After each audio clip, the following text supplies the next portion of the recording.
शेट अजून काय देऊ का? कर वगैरे बच्या टिंगल्या खाऊ का नको? हा चहा पे. ए अरे भाई किती झाले माझी? अरे बाबल्या तो आतापर्यंत कधी पैसे घेतलेत का आता आज घ्यायला? अरे पण ते कायमच फुकट खायचं मला नाही ना बरं वाटत. तू जातो का नको डॉक्का निघ. त्यामुळे जेव्हा काय सगळं चला येऊ का? बोला अमित शेठ काय देऊ? आपलं रेग्युलर चहा.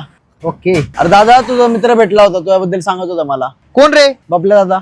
अच्छा बाबल्या काय सांगत होता? तुम्हाला जर नाश्ता करायचा असेल ना ते शेवच्या हॉटेलची क्वालिटी ना एक नंबर. 3 तालुक्यात अशी क्वालिटी नाही काय? 3 तालुक्यात आहे ना. अरे अशी ना दुखला ना. अगं तुम्ही एकदा खाऊन बघा ना मग मला सांगा रे.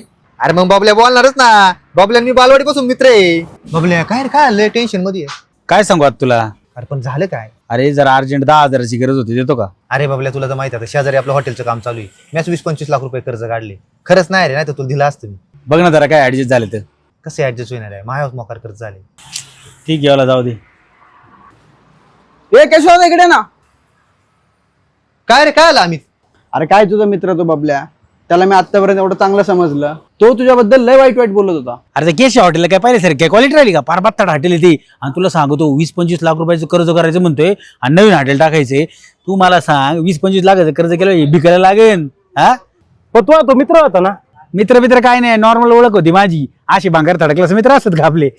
चला आपलं. हे बघ मित्रा ह्या जगात आहे ना तू एखाद्याच्या गरजेला 99 वेळेस जा ते लक्षात नाही राहणार. पण तू एकदा नाही म्हण तू लगेच वाईट होणार.